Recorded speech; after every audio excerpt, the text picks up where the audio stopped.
God, Christ, Gurus.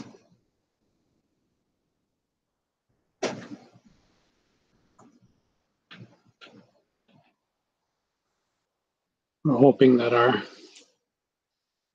audio is going through this week. We had troubles last week. Eventually, we were able to broadcast, but it took some time. And I know that when we dropped off, many of you did as well. So we apologize for that.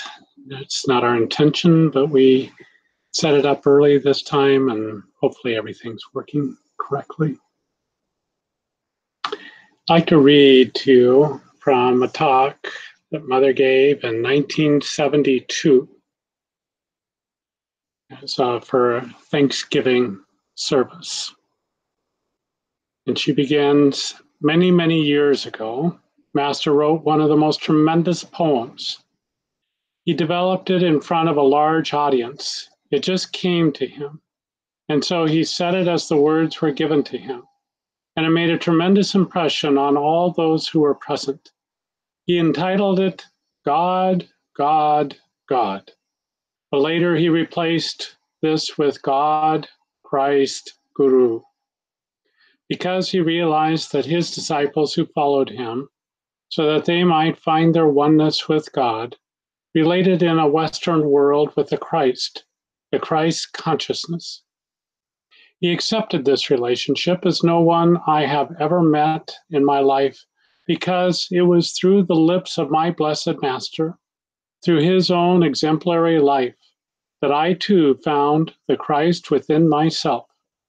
And I would like to read to you this morning, from the depths of slumber, as I ascend the spiral stairways of wakefulness, I will whisper, God, Christ, Guru.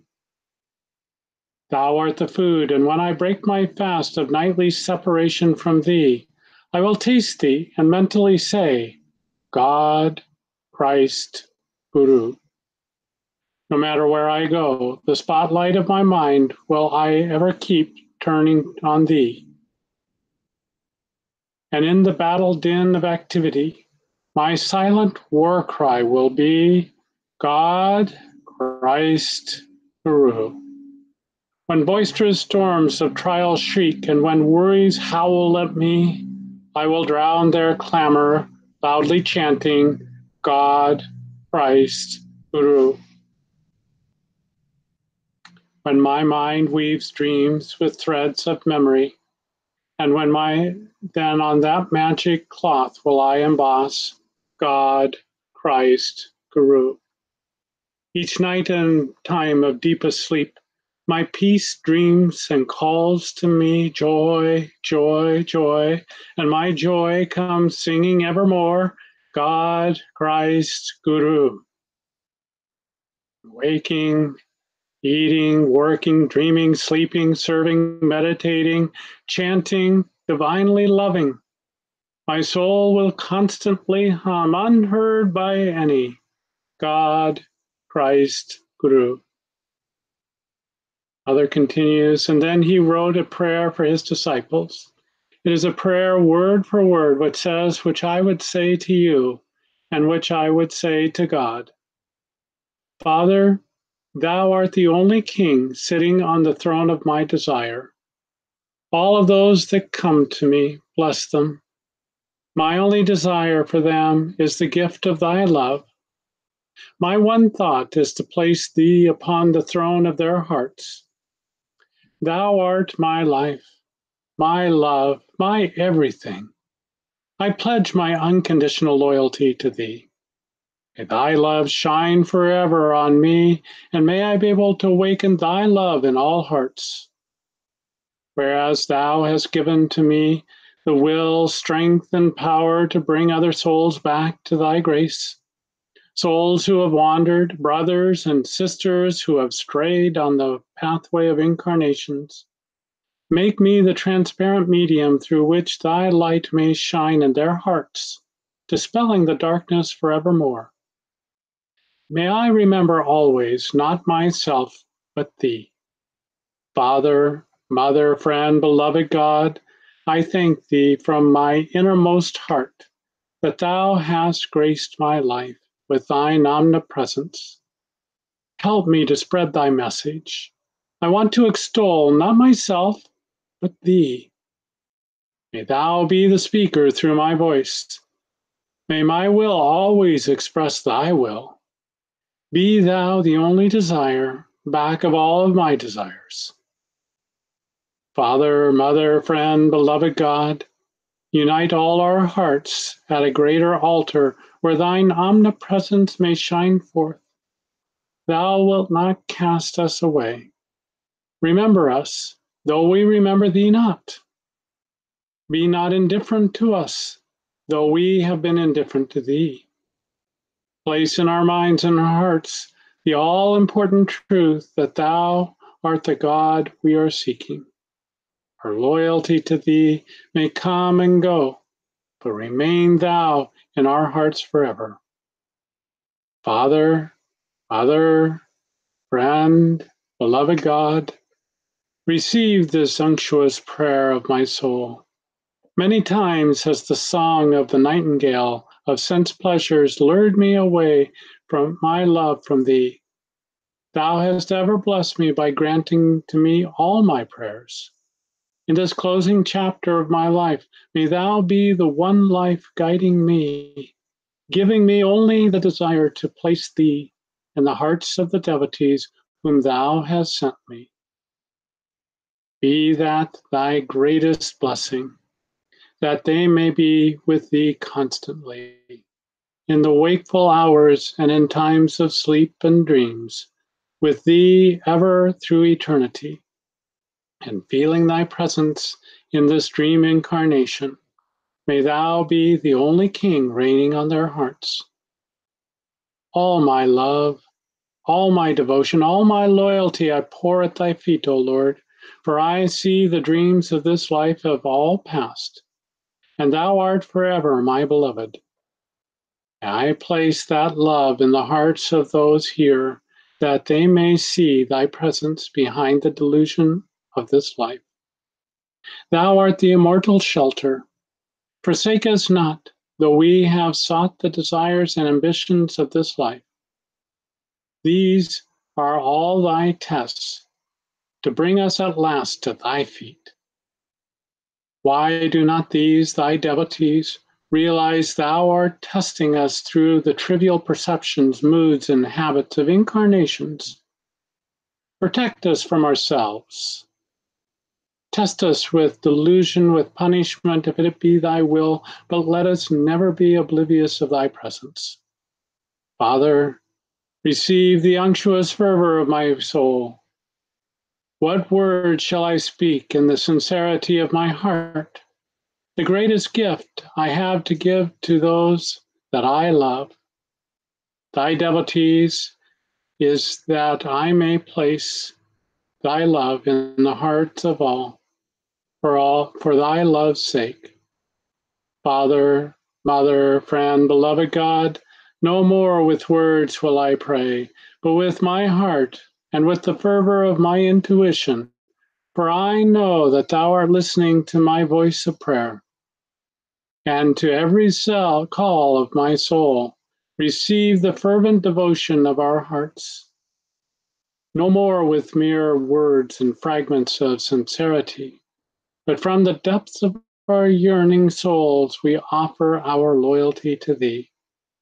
In health or sickness, in wealth or poverty, in security or disaster, in delusion or attunement, in life or death, we stand before the altar of our love, unconditionally loving thee alone forever and forevermore.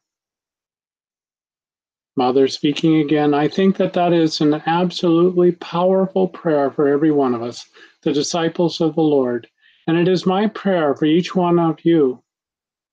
Truly, this is the greatest gift I can give you, and this is the gift of the love of God that flows in my heart. It is the understanding of his infinite and eternal love, that which is within you, if you will only open your heart and your mind to receive it. I think that's absolutely beautiful and perfect. Master was so powerful in his expression. And you can feel, I could feel, what tremendous fervency there was in his heart as he was writing those words and speaking them to God. Verily, it was God himself who was flowing through Master's heart. God's prayer for all of us that we should awaken unto him. If God be all powerful, then why should God be asking in prayer for us to love him? Why not simply make us love him? And it is because our love is a choice. Our love is something that comes with tests. These tests are not designed to make us fail. They are designed to make us strong. Because when we face tests, when we are tempted by this body through desire, through pain, through difficulty in this world, because our dreams are not being fulfilled, we are tested in so many ways. And always the test is, will we put God first? Will we love him with all of our hearts, all of our minds, all of our strength, and all of our souls? Will we serve and love our neighbor as ourselves? These are the things that test us day in and day out. And it is all done with one purpose only, and that is to perfect us, to perfect our minds, to perfect our nervous system, to perfect our souls and our hearts, to purify us of everything that is not of God. This is the tremendous thing about this life. We're not given a handbook. We're not given something that tells us this is the truth of life. Oftentimes, we're just simply thrown in, like the father who throws the child in at the end of the pier and says, now learn to swim. And so here we are. And we have to learn to swim. And it's not because God is being mean. He knows us. He trusts in us. He knows that the difficulties of this world will help to awaken us.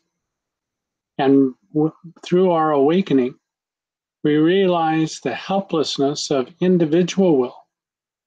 And we go to rely upon spiritual will alone.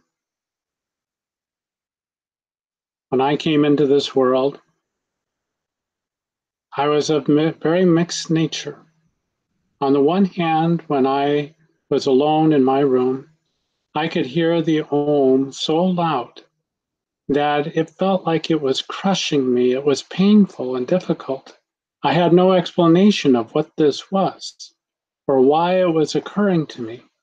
I didn't have the methods at the time to be able to expand my consciousness and to release that pressure, because consciousness trying to contain this powerful sound, this powerful vibration, this powerful consciousness, that our instinct is to try to encapsulate it, try to govern it, try to make it obey us. And the more we try to do it, the more its nature is to expand, to go beyond the limitations. So there's this eternal struggle that goes on. Whereas God is constantly trying to express himself in each and every one of us. And the human ego is trying to contain it. And when you are awakening spiritually, this can cause tremendous pain, tremendous pressure inside of you. And really, there is a simple technique that God gave to me. In your consciousness, for instance, if you're hearing this tremendous sound of Om, practice expanding your consciousness. Just imagine yourself out in all space beyond the confines of this earth. Imagine yourself with unlimited room. If you have the power of God and Kundalini flowing up through your spine, if you feel the tremendous heat, if you feel the tremendous pressure from all of these experiences, simply open yourself up. So oftentimes we get concentrated on the feeling of pressure, the feeling of pain, and our instinct is to close it off and to contract it, which only increases it. So you do the opposite. You expand yourself. You expand your mind, your identification. And now this omnific force has all the room it needs in order to operate, in order to help transform and change you. This is a tremendous process that goes on for many, many years now, since I believe it was 1975 in the fall when this powerful force was first unleashed in me. And it has been my constant friend and abiding partner ever since. And it has made me stronger. I can definitely tell you that. And it has taught me many, many lessons. And because I was a householder yogi, I was striving to live in the world but not be of the world.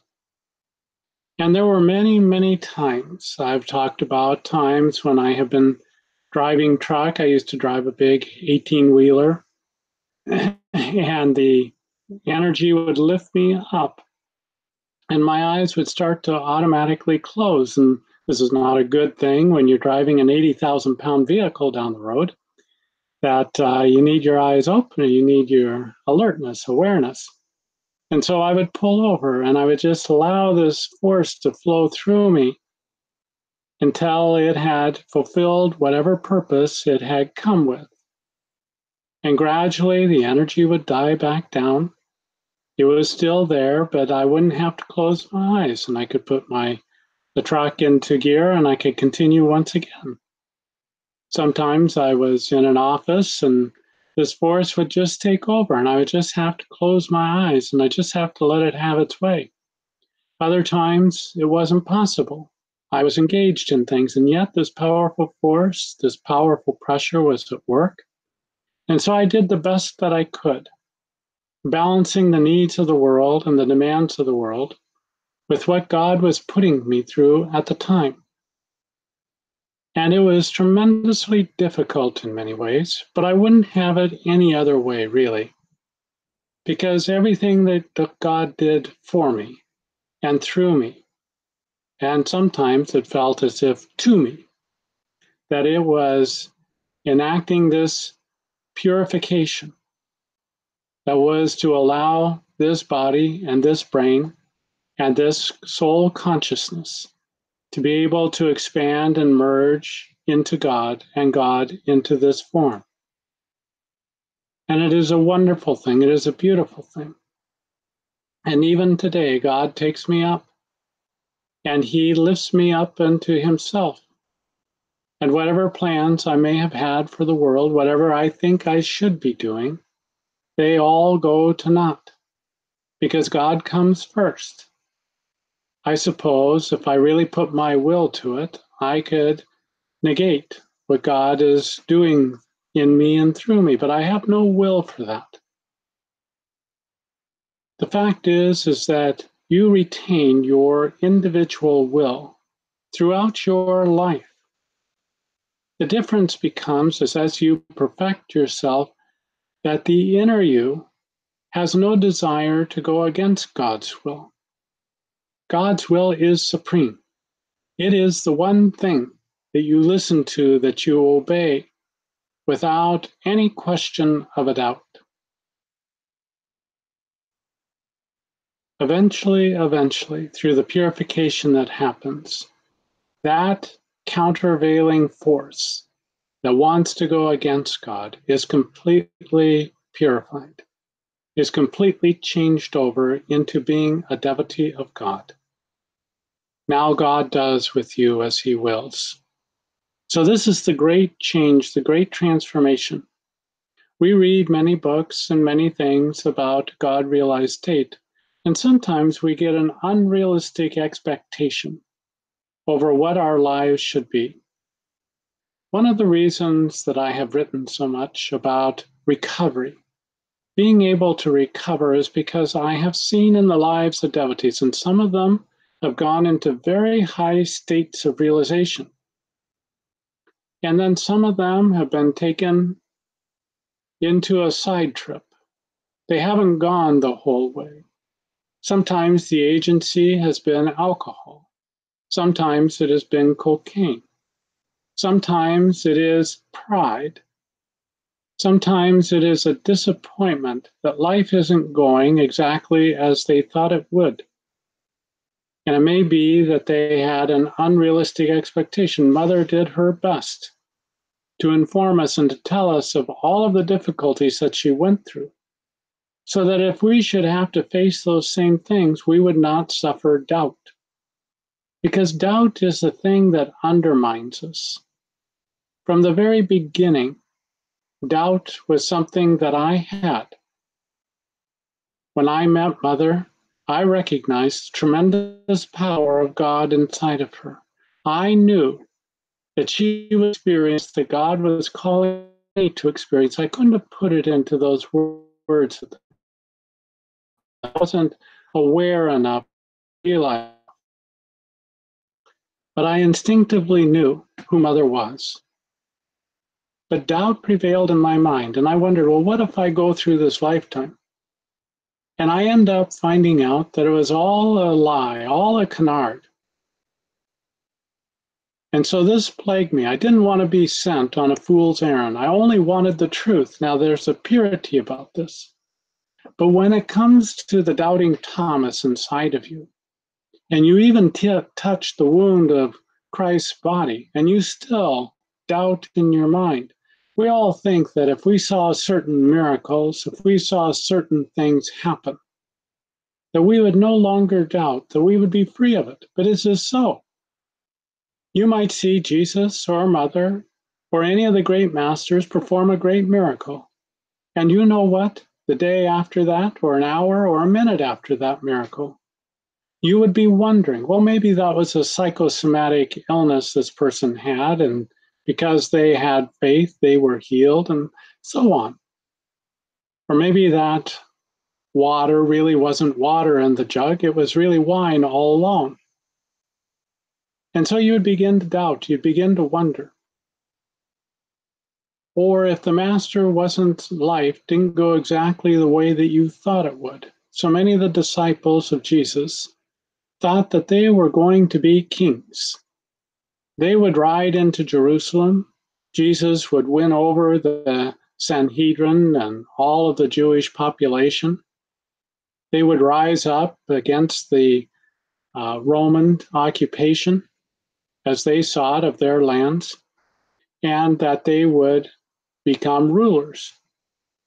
And you can imagine, if you had that kind of an idea in your mind, what it would be like to see Jesus arrested, see him taken and beaten, and then put up onto a wooden cross and nailed to it and die. That would really have to shake your faith. Doubt would no doubt, so to speak, be with you. And so, no matter what we see in this world, doubt is something that we have to confront. It's one of the great tests that comes to us. And for 2 years with Mother, I went back and forth.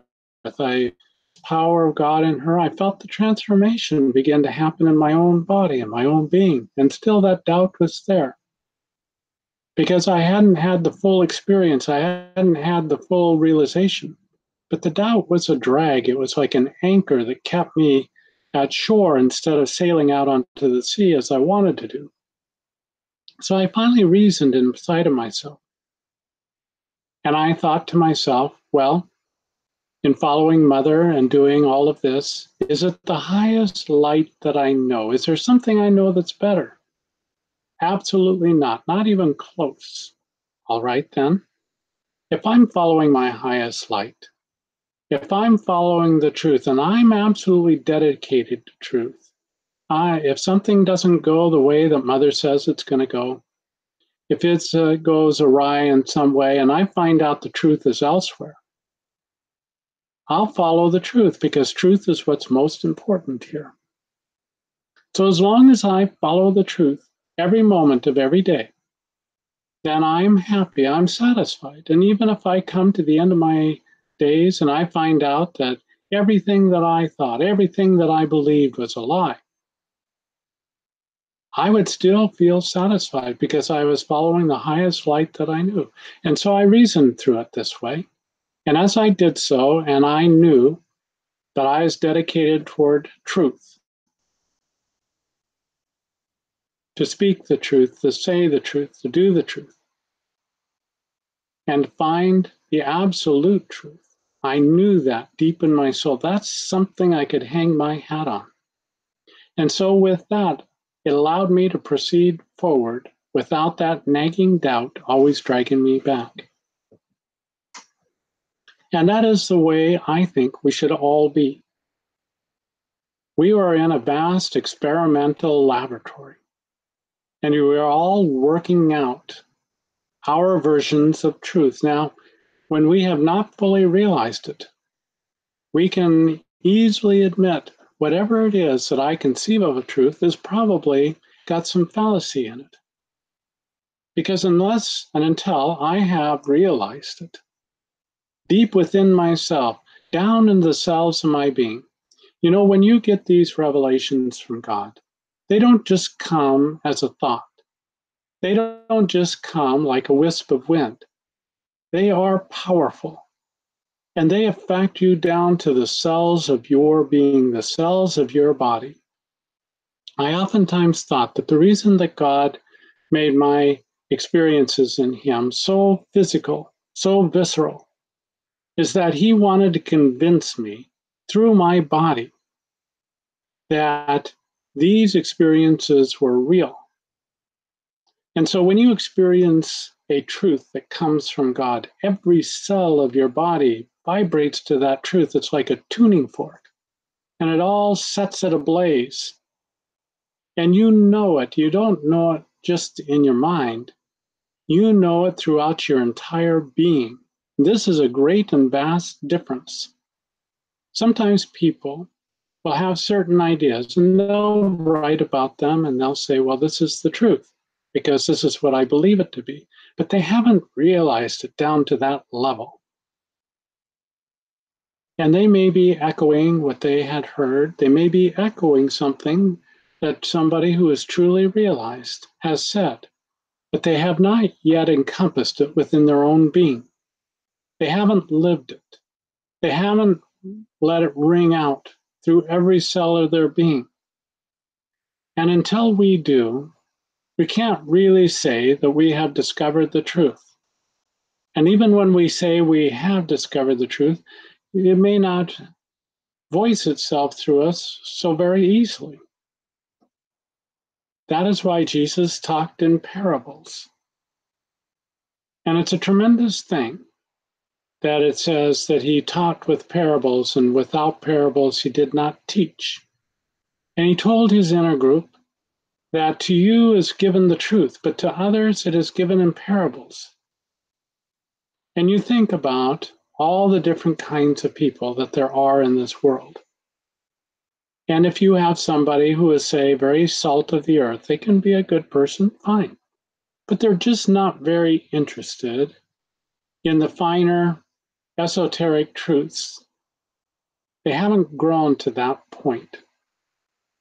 And they go to church and they hear something about the money changers and operating in this world with integrity and not bringing greed into the church and so on. And they can get valuable lessons out of this. And then for somebody who's gone further on the path, they hear about the money changers, and that's that part inside of us that's the materialist. It's more than money. It's this material world that has stolen away our bliss. Instead of being in the temple with purity of intention, we're with mixed intentions. And those are even the very greatest, the very highest of souls before they've attained the greatest amount of truth, until they become totally purified and totally transformed.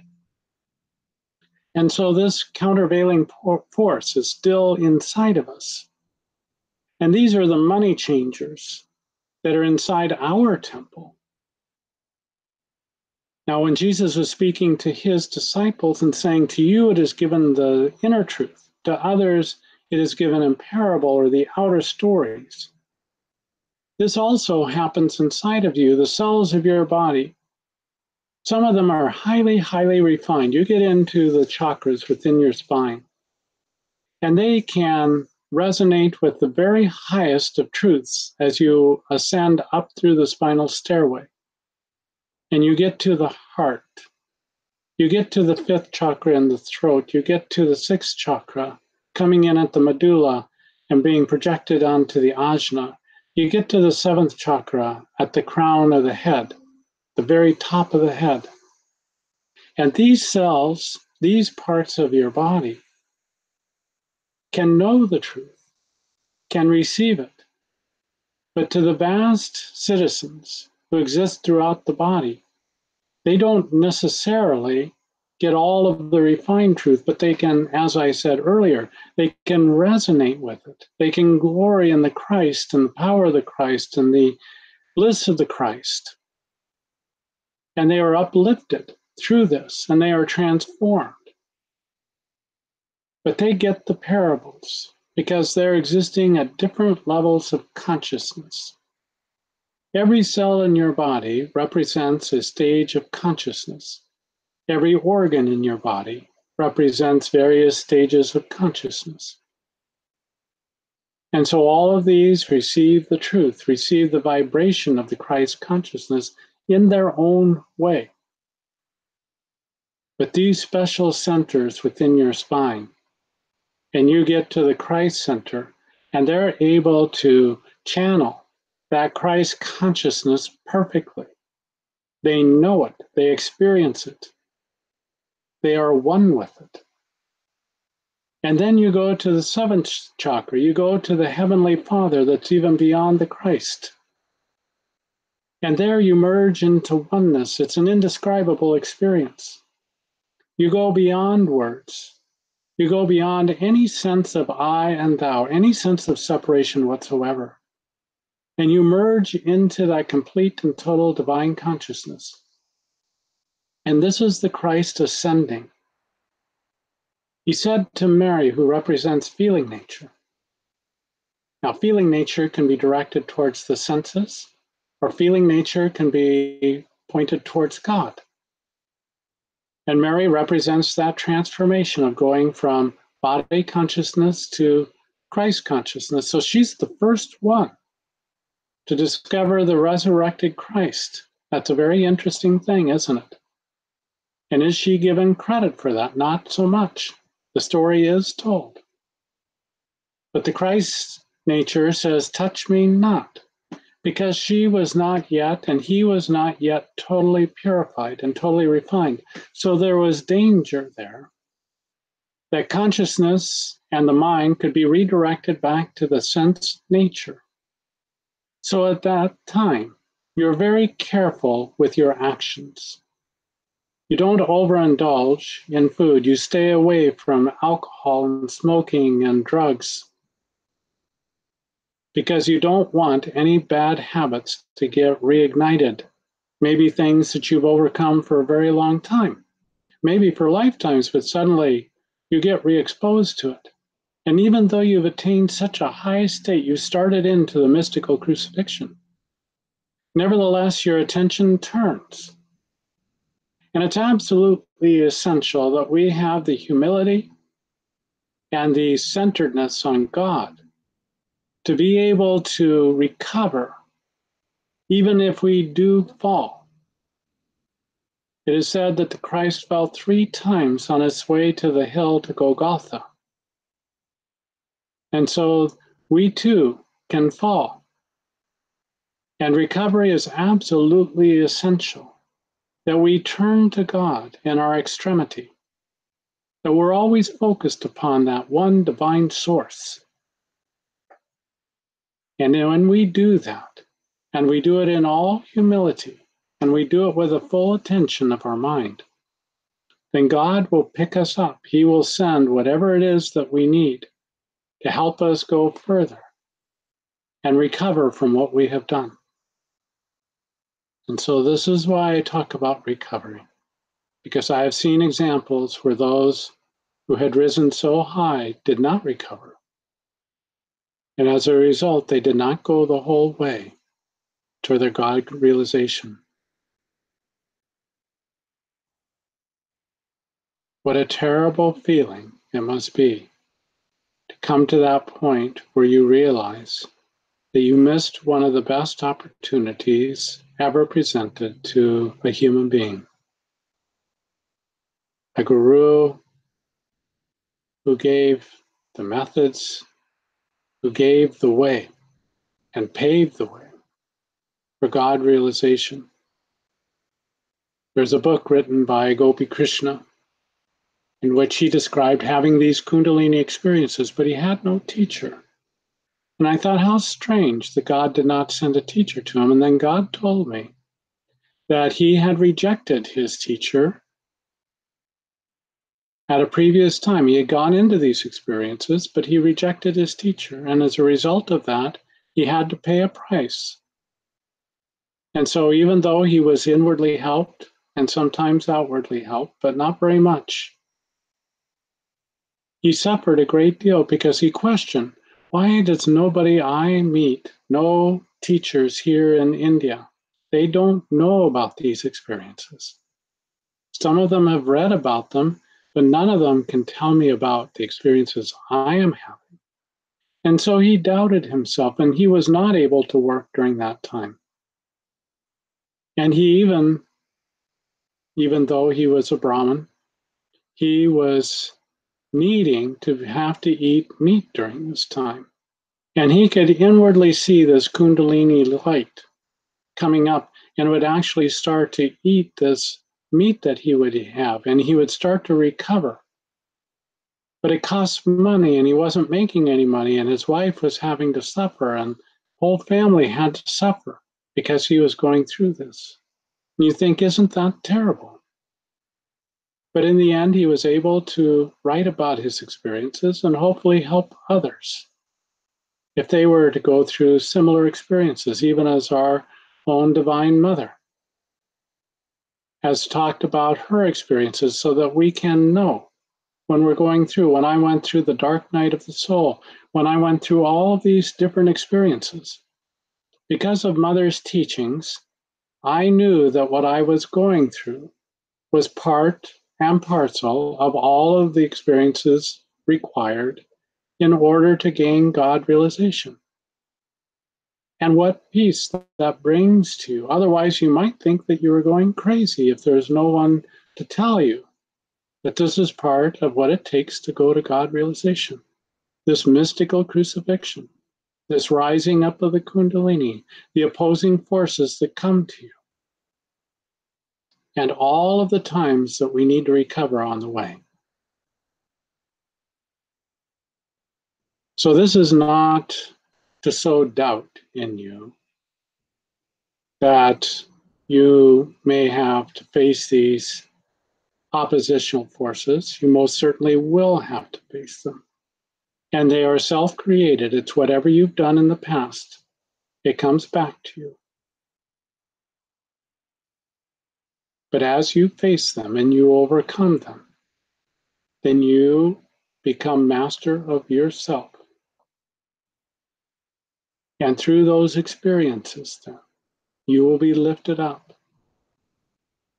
And your soul will rise up in thanksgiving. Because everything that God has done through you has helped to take you one step at a time toward Him.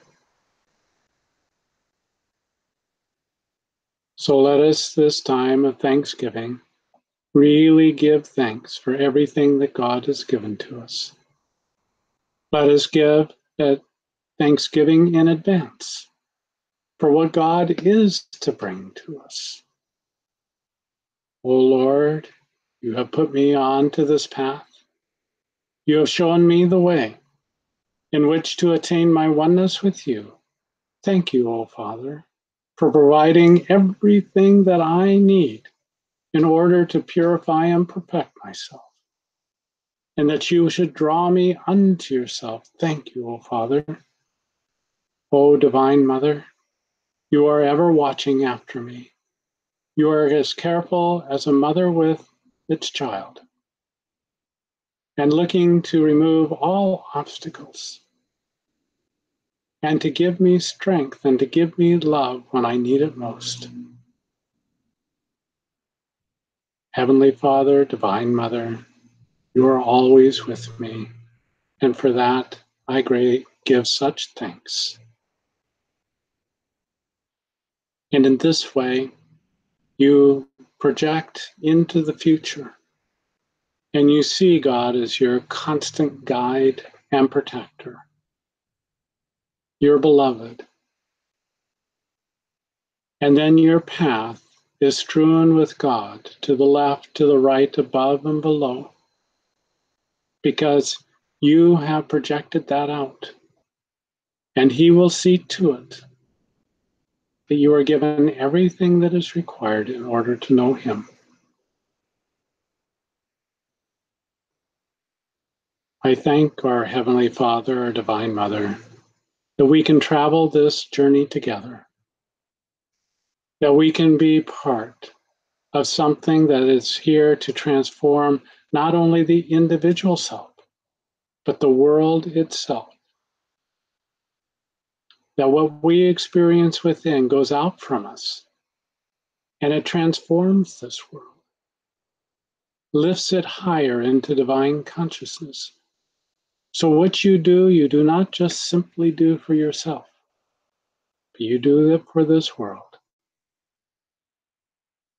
And that we should be able to share this journey, I give tremendous thanks to the Divine One, to the Infinite Beloved, who came to me as my Guru and lifted me up into His arms.